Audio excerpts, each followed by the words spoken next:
In this video we are going to learn how you can deactivate a trigger over on Salesforce. So do kindly watch the video till the end in order to get it properly. Alright, so I'm going to log in with my Salesforce account.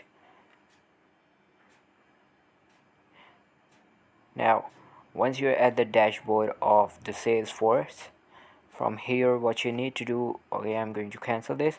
You have to click over on settings and go to setup. So it will take few seconds to load, and once you get that, in the quick find you have to write apex triggers, and in the custom code you will find apex triggers. So just head to that,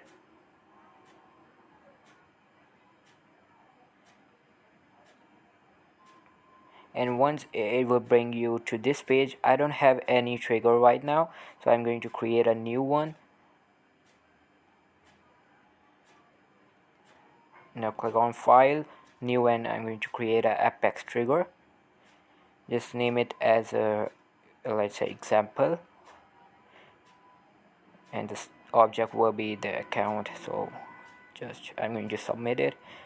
Now click on file and save it, and just refresh the page and the trigger will be added to the apex triggers box. Alright, so our trigger is here, and if you see, the current status is showing active, and we have to deactivate the trigger. You can see there are two options, edit or delete. Once you press the delete button, the trigger will be deleted, and once you click on edit, it will bring you to this page. And now in is active check mark, you have to uncheck this box to deactivate the trigger basically. Now just click on save to save this trigger, and boom, you can see the status is now inactive and our trigger has been deactivated. So all for today's video, guys. I hope you have learned something new. Make sure to give this video a huge thumbs up, subscribe to our channel. Thank you so much for watching.